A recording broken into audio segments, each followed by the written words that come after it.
So Trump just said this. And I will end the electric vehicle mandate on day one, thereby saving the U.S. auto industry from complete obliteration, which is happening right now, and saving U.S. customers thousands and thousands of dollars per car. But he also said this. By the way, I'm all for electric.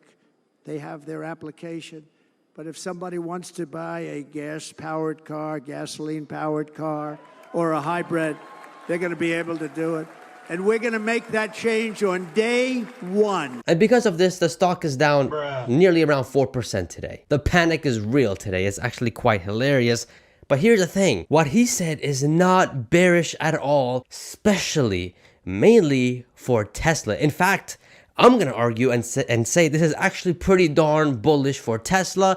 In this video, I'm going to go over all the things you guys need to know exactly what he means, because I think a lot of people are taking this out of context. I think they're thinking of the worst case scenario and they're panicking where they shouldn't. I think this is a good time, not financial advice, but a good time to buy the dip. And I'm thinking about to buy the dip as well here, because it's just the panic drop is just absolutely dumb. We'll get into it right before you smash that like button and hit subscribe if you haven't already. Let's go. Now, guys, here's the thing. Don't be panicked, right? There's this narrative around Trump that he is against EVs, right? As we just saw one of the videos, he is not against EV. He's pro-choice. He sees the way for electricity or electric vehicles. He sees that, but he doesn't want it to be that you only have one choice. Now, here's the thing. As I keep mentioning in these videos, that in the future, there's only going to be one thing. There's going to be EVs. Go 10, 15, 20 years down the line, it's, finding an ICE vehicle is going to be like finding an old 1940s, 1950s vehicles on the road today. You know what I mean? It's just going to be very hard and rare to find, because EVs are just superior in every way, and they're getting better every single day. Technology is getting better every single day. And these gas cars, ICE cars, they're not really making much.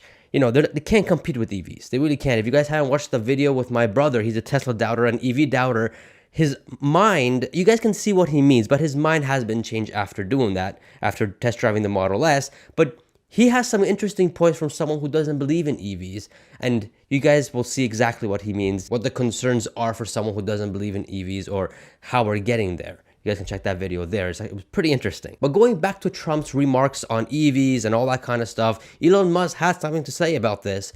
And it's actually much better than what you guys think what he had to say. But let's break it down. What does it mean by removing the EV mandate? What does it mean by that? Well, shout out to Whole Mars Catalog, and he explained it nicely here, saying that when Trump talks about ending the EV mandate, he's talking specifically about fuel economy restrictions from NHTSA and the EPA. There is no actual EPA mandate, but the Biden administration has set fuel economy standards so tough, you need a lot of EVs produced to comply. Now, the problem with this is that making the fuel economy so tough is that you need a lot of EVs. And the problem is majority of the supplies that's coming for EVs are coming from China. So this is a jab to China, right? Not to EVs. And the problem is with this is that a lot of legacy automakers, they're not integrated vertically, right? They cannot do it themselves. So they have to buy these from China. They're not like Tesla, where they are vertically integrated and they can do everything themselves. Essentially, what Trump is trying to say here is that, hey man, if we want to do this, we're going to give the key to our auto industry to China. And that's a big no-no. And that's what he means by EV mandate. Now, at first, I thought he meant EV credits. Okay, I think I messed up there. But he just meant EV mandate. I think the credits are going to stay. I mean, probably they're going to be let go. But if they do let go and he removes them and erases them, who do you think that's going to hurt the most? Again, legacy automakers, 100%, because Tesla doesn't need it. Tesla does not need any subsidies, does not need any, EV credits or anything like that, because they're already selling. It's just free money for Tesla. That's what it is. That's it. What's going to happen is if you take away these EV credits, it's actually going to hurt legacy automakers. Simple as that. I mean, they're already scaling back their EVs because they can't make it profitable. So it looks like Tesla is going to have more market share to take, which is, I guess you could say, bullish in the short term, medium term, even though EVs are not really the thing that, that can take Tesla stock to trillions and trillions of valuation. But here's what Elon Musk had to say about it. He comments on Dave Lee post about Trump saying, I will end electric vehicle mandate on day one. Elon Musk says obliteration is coming anyway. That's freaking hilarious. But he doesn't stop there. he commented another post with the same thing, saying that a surprising number of people think that Tesla survives on subsidies. That is true for our competitors, but not for Tesla. I mean, there you go. That's it. There you go. Even he's saying that we don't need it. It's just legacy automakers, they need it. Otherwise, they can't. They absolutely can't compete. Simple as that. To put this long story short, shout out to Stephen Mark Ryan for putting this up on his X. Donald Trump is for electric vehicles, for choice, for freedom, and against mandates. P.S. Freedom over fascism. Simple as that.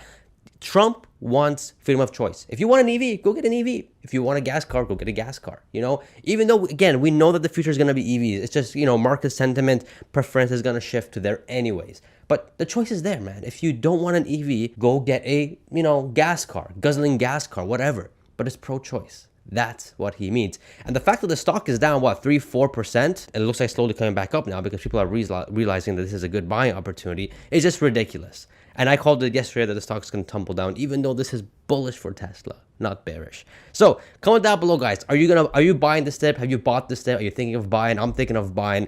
But the fact that it's down because of this silly news, it's actually stupid. And this is how you can identify opportunity. And this is how I identify opportunity. Earnings is what? In 4 or 5 days time, and I will be going live. And I think that's going to be a really good day for Tesla. I think we may see Tesla stock itching towards 300 around then. I'll have another video coming up explaining all that later.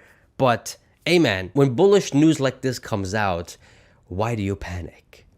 Sit back, relax, look at the facts, then make your decision. Making your decision based on emotions is always going to be costing you a whole lot more than you think. Put emotions on the side, bring your logic to the table, and then execute.